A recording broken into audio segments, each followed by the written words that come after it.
I feel hopeless, but there's a shred of optimism that perhaps I'm gonna bounce back from this point as of today.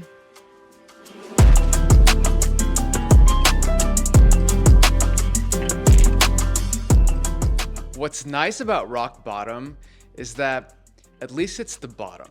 Maybe you're in that moment now, or you can feel that moment is near. Maybe you're bouncing back. But regardless, I'd say you have reason to be optimistic. After that moment in the car, I completely transformed my life. I got back into therapy, I got out of depression, I lost weight, made new friends, got a new job, hit some amazing financial milestones. I walked up and said hi to my now girlfriend of a year and a half. I learned to dance salsa. The list goes on, but my path to those life outcomes, it all began in that moment in the car. And so I want to take a moment to talk through some insights along my journey and my natural process of going from rock bottom to the best I've been in my entire life. When I'm in a truly depressed state, like I am in that video in the car, it's not easy to think up some ideal future state to drive towards. Motivational videos are not going to cut it, right? There's just too much heaviness and fog. My vision is too narrow and it's too short. Had I tried to turn that list of accomplishments I shared into a to-do list, I would have been completely overwhelmed. There's just too big of a gap between where I was and where I wanted to go. And so before I made some overwhelming dream board of where I ultimately wanted to go, I knew I had to get clear on where I was starting. If I'm taking a journey from point A to point B, I cannot even get directions if I'm not extremely clear on where point A is and how I want point B to be different. I think we have a tendency as humans to neglect this initial step of getting clear on where we're starting, in part because it can be really painful to look at it. It takes sincere acknowledgement of how much pain we're in the moment. But rock bottom can be so debilitating that it can force us to have no choice but to just sit and stare at the situation with no plan to fix it, with no hope, right? There's no hope. And I think that's good. Because at this stage, understanding is more useful than hope. I've done about an hour of meditation. I've gone on some walks. Does it help? I don't know. Not really. Notice in that clip, I don't really have hope, but I am giving myself a little bit of grace. And I think pure awareness, attention, and if you can just add a bit of grace is all we really need in this initial moment. And when I gave my life situation this kind of hopeless but gracious attention, there was quite a few truths that came to the surface. First was, I was depressed. I've been depressed in the past. I know the flavor of depression. This was it. And with that, I knew I would need professional help. Second, my relationship to my body was very disconnected, arguably abusive, and I was slipping into old compulsive eating behaviors. And my self-talk was very negative, and I had so much anxiety in my body that I actually physically manifested a rash on my face. Another truth was that I was lonely. I had moved to Austin just a few months prior and didn't have any friends. My social life was not going as I had imagined, and I was feeling very isolated. And lastly, I really just felt like my life was so small. I moved to Austin to expand myself and my life, but my life felt very, very contained, and I wasn't sure how to break out of it. For me, looking at these truths and starting where I was really at was of course painful, right? Because I had to admit to myself that what I was doing, the way that I was living, was not working. It was not meeting my needs. And I can't think my way out of a prison that's made up of compulsive thoughts, right? I can't self-help my way out of a self that does not have the capacity or the resources to aid in its own rescue. Now, this might sound like a defeated point of view, but it's not. It's not. It's just the reality of my situation. And getting deeply in touch with the reality of my situation is what created the space for the insight and the process that I'm about to share with you today. But first things first, start where you're at. Get clear. At this stage, understanding is more useful than hope. So I am an introvert, and I'm also spiritually inclined. So not only do I love my solitude, but I'm also very drawn to spiritual pointings, practices. And for those of us who fall into the introvert camp or the spiritual camp, or maybe both camps, there may be an inclination at this stage to go into spiritual retreat, so to speak, to spend a bunch of time in solitude, to sit and reflect, to delve really deep into spiritual philosophies or self-help books or podcasts or YouTube videos. The spiritual idealist in me sincerely wants to believe that when I'm at that rock bottom, that I truly could just evolve to my next spiritual level and gain the perfect insight that would empower me to transcend depression and all the negative emotions, and that I could transcend all of it just through practice alone and insight alone. But when I looked at the reality of my situation, I saw that the entire way down to rock bottom, I had been leaning on self-development. I had been reading spiritual books. I had been practicing. It simply wasn't working. And so if this compulsion to lean towards retreat and practice, if this resonates with you, I urge you to challenge yourself. Is more solitude and more isolation really what you need? Is more content, is more information what you really need? Have you not already been trying that? Has it worked for you? And I'm not saying that these practices that you do in solitude cannot be transformational. I know they can. But what I'm saying is, for my situation, it was not going to work. I knew that I had retreated enough. What I did not need was more practice, more solitude, more information. What I did need was engagement with the world. And so these first two insights were a really compelling and challenging pair, because it was like, hey dude, first off, just get clear on your problems. Like, you have some problems and you need to get very specific on what they are, and you need to understand the nature of what's happening to you. And dude, you got to get out of the house. You can't sit and meditate all day and expect your problems to be solved. That's called spiritual bypassing. It's not going to work. And so that's what I did. I leaned away from retreat. I put all my spiritual books away, and I leaned more towards engagement and found ways that I could insert myself into the world. And when it comes to this engagement in the world, in the beginning, there's just small things, like making eye contact with a stranger. At least for me, when I'm depressed, I find it really hard to be seen by people. And so even just stepping outside and looking at someone in the eye is a great way to engage. Or spending your afternoon at a coffee shop rather than spending it at home and just being around people, but finding a way to insert yourself into reality where you are an object in the room. You are a thing that can be seen and you can be potentially connected with. But I also did some kind of grandiose and wildly random things to shake myself out of this isolation trap. Like, one day I literally took a piece of cardboard and I wrote "free hugs" on it. And I went to the busiest pedestrian bridge in all of Austin, and I just stood there with it.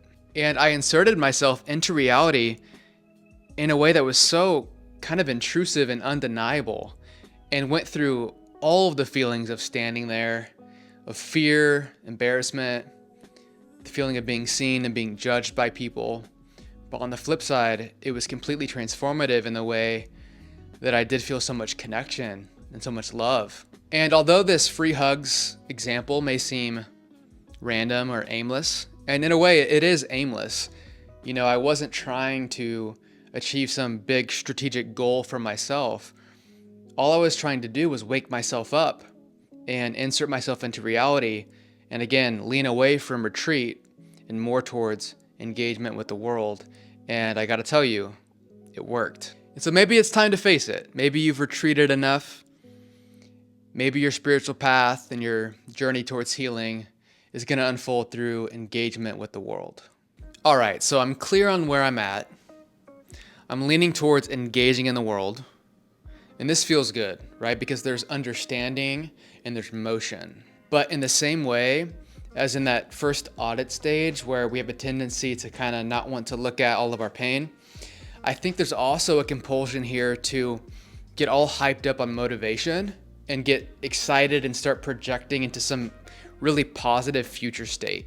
And when we get overzealous about how we're going to bounce back and take over the world and do it in one day, we can fall into the trap of skipping really fundamental steps along the journey towards healing and starting to try to solve problems that we're not even in the face of yet. So in my example, I could look at my audit list and say, all right, I'm lonely. So what I'm gonna do, I'm gonna get on the apps. I'm gonna book 6 dates this weekend. I'm gonna get out there and connect. And also, I feel kind of bad in my body. I know what I'll do. I'm gonna sign up for a half marathon. I'm gonna run like I've never ran before. No, this is mental masturbation. I know where I'm at, and it's important that I start with the most acute problem in my life. And that most acute problem for me was that I was depressed. I needed help. And so my most acute problem was to find a therapist. Literally, to grab my laptop, open up the laptop, go to Google, type in therapists in Austin, look at different therapists, email those therapists, schedule time to have a consultation with those therapists, pick a few favorite therapists. Literally, that is what mattered. Just really simple stuff. Like, I'm not doing anything heroic here, just tiny, tiny steps. I've met with multiple potential therapists to, find the right fit. And as boring as these steps sound, compared to going on a bunch of dates or running a half marathon, this is the most important thing that I can possibly do. Skipping steps is not a sustainable path to healing or to growth. And thankfully, in solving the most acute problems, the next set of problems will naturally arise. Upon finding my therapist and making progress with her, naturally some newfound goals, some newfound challenges arose. And now I can kind of step up to my next level of problems, but I can face those challenges with this new level of support, this new level of resource, and I can take on those challenges in a sustainable way. So don't get overzealous. Don't skip steps. Simply solve the most acute problem that's right in front of you. As we go through this initial audit of starting where we're at and solving the most acute problems in our life, some dark energy is bound to start to arise. I know it did for me. There was some disgust with myself and the way that I was living.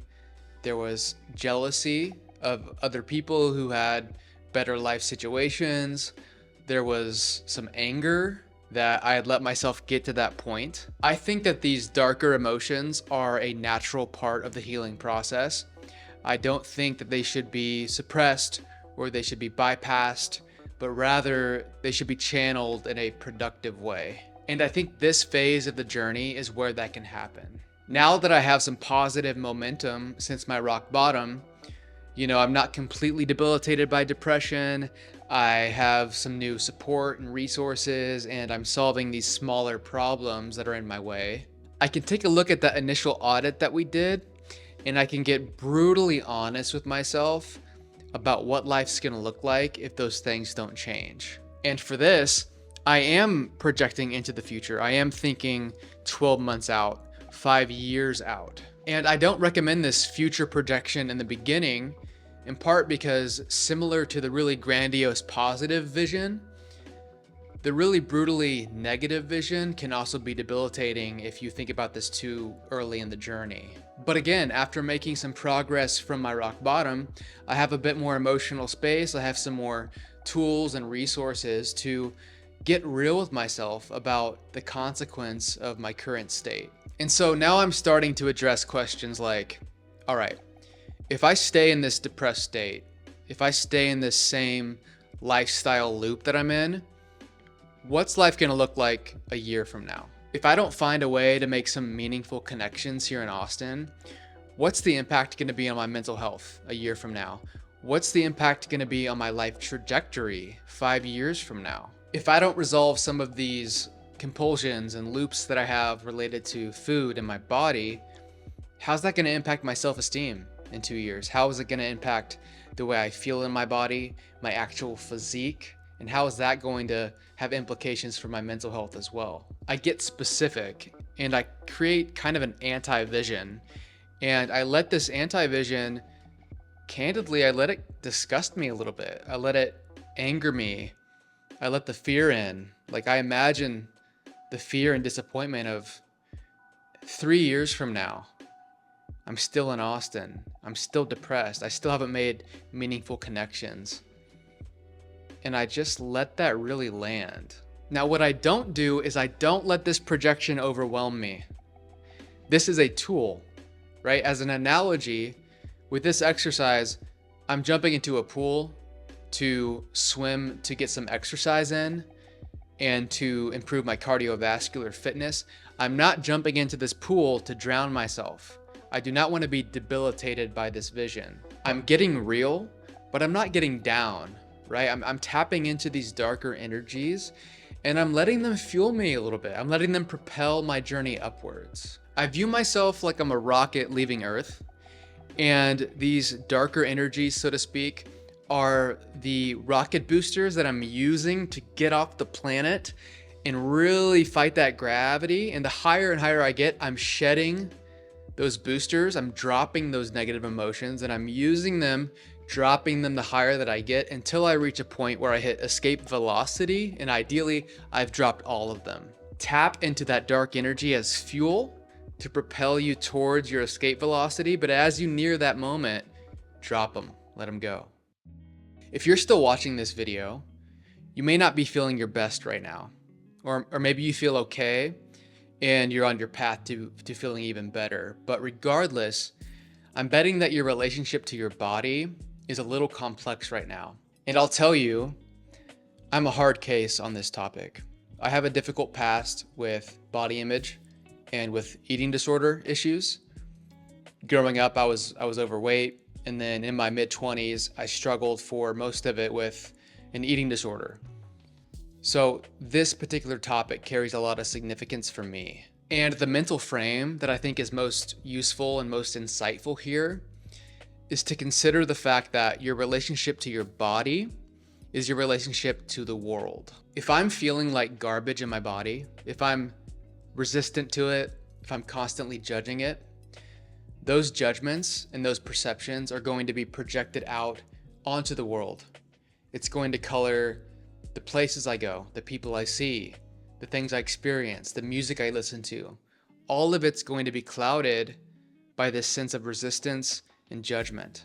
If I'm wearing clothes that I feel uncomfortable in, clothes that make me feel self-conscious, self-centered, how could I ever truly connect with anybody out in the world? It simply cannot create the conditions in which true, authentic, vulnerable connection can unfold. And so the resolution for this, in my opinion, is not to change your body.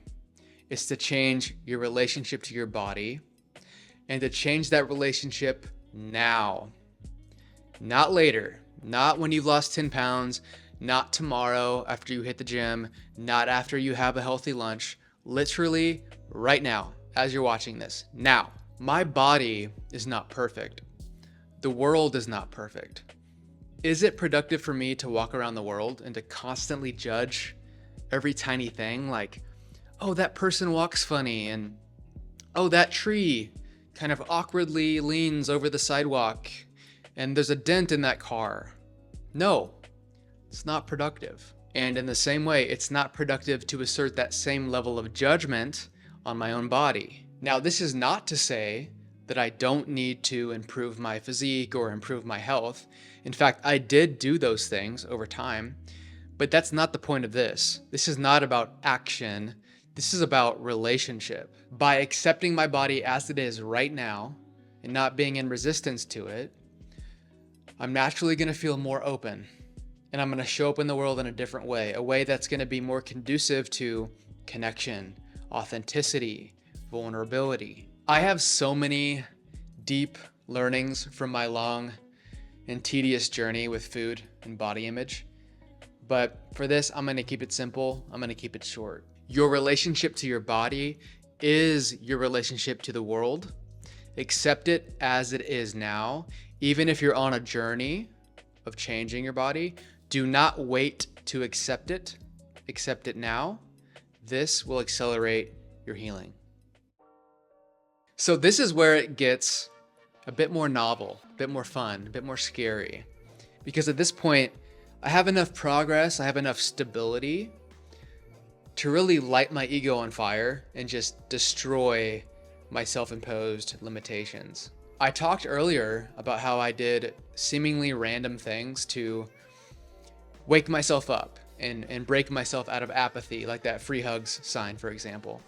And that was incredibly transformational, and the just amazing insight that at any moment I can do something like that and create so much novelty and magic and connection. And it truly was a really powerful experience. But to really launch myself to a level that I had never gone before, I knew I had to do something I had never done before. And I knew that would have to be something that was so far outside of my comfort zone that it would completely eradicate the stories I tell about myself. And it would essentially turn my ego to ashes. And for most of my life, I had always been resistant to dancing. I just always refrained from doing it. Much of that probably stemmed back to some of my body image issues. But regardless of how far I thought back, when it came to dancing, it always scared the heck out of me. Particularly partnered dancing. Like middle school, high school dances, terrifying. In my 20s, like going out to clubs, horrifying. I just had no idea how to connect with women through dance. And so I knew partnered dancing was a way to not only obliterate my ego entirely, but also a profound way to connect with people in a way that I just had never connected before. And upon this recognition, I went all in and I decided to learn salsa. I found a local studio. I bought like a batch of like 12 one-on-one lessons and a few months of unlimited classes. And I really sincerely committed to learning salsa and facing this fear and at least getting okay enough to feel comfortable to go out to socials and have some fun. And that's what I did. For 6 months straight, I was completely relentless about this. I went out and 4 nights a week, I either went to a class or a lesson or a social, and I sincerely faced this fear night in and night out. And for me, that vulnerability of learning how to dance, it truly did, it shattered my ego. But it shattered both the negative side of my ego and the positive side of my ego, in that it's easy to think that, hey, I'm pretty good at stuff generally, if I'm only doing things that I'm good at. And it's easy to say, oh, I just don't dance, it's not my thing, I can't dance. It's easy to say that if I've never sincerely tried to learn it. And what was so amazing about dancing in particular, or any flow state activity, is that on the dance floor, there's simply no room for all this self-talk. There's just no room for this story about myself. Oh, I don't dance, I can't dance, I do dance, I'm trying to dance. All of that has to go away. And all that's left is the present moment with this person, and I'm leading a dance. It's happening right now. That's all there is. And so most people dance because they have fun dancing. I did learn to have some fun, but that's not why I picked it up. I picked it up because it seemed like the scariest way to attain and to express the things that mattered to me, which was connecting with people and expressing freedom and truly being free. This journey with dance, it also transformed my relationship to my body and the way that I am embodied, and my ability to connect with someone physically in a way that I just never had before. Not to mention, it really accelerated my social life as well, because I was literally getting in front of people all the time and tapping into community. And so as you launch off rock bottom, I urge you to find your dance floor. It may not literally be a dance floor for you, but consider, what is the thing? What's that scariest thing that you know if you did it, you would have to face all these stories about yourself? and you'd have to drop them. What is that thing? Go do that thing. Follow your fear, dissolve yourself on the dance floor. Do it. In my initial audit from the beginning, one theme was really clear to me, and that was that I was lonely. I didn't have the level of connection that could meet my needs. And being new to Austin, being an introvert, working from home, kind of amplified that feeling of isolation. And when I did that audit, and then when I tapped into that darker energy and I played the tape out 24 months, it was clear to me that I had to approach my social life in a completely different way. And that recognition quickly took connection to the very top of my value stack.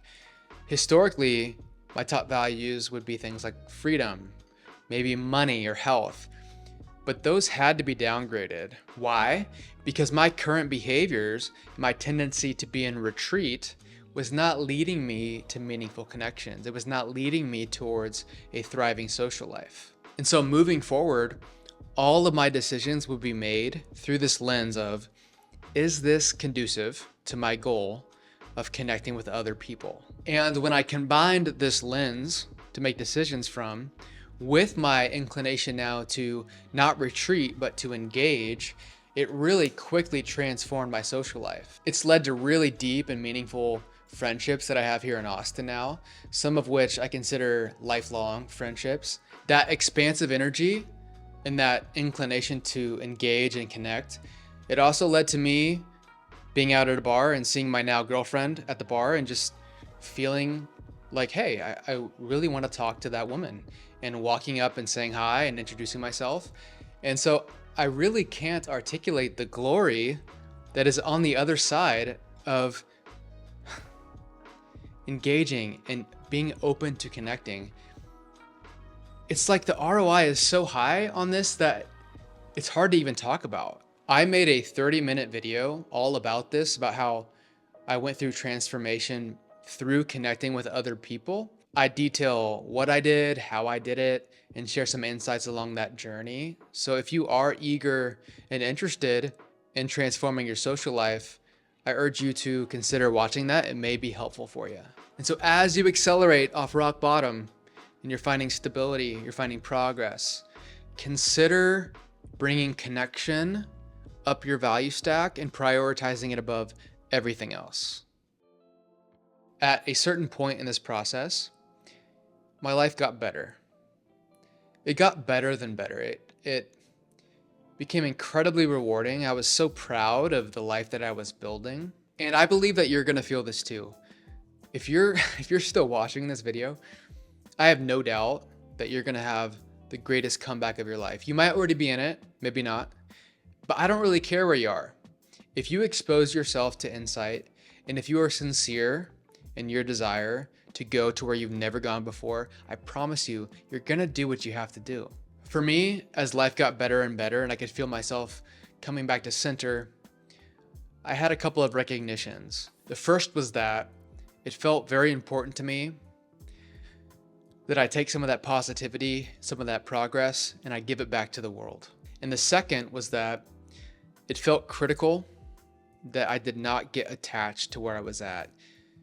I had to be willing and able to let all of this progress go. To start with the giving back aspect, that took a few different forms for me. I mean, if I'm feeling good, if I'm feeling proud of my progress, I don't need to do anything ostentatious to give back, right? Even just embodying that positive energy during my day, saying hi to somebody, giving someone a random compliment, that is an act of service. That is me taking the positivity and the progress that I've made and putting it back out into the world for somebody else to feel. One thing that I found deeply rewarding was hosting parties and taking all these amazing people that I had met, creating a space for them all to come together and connect with each other.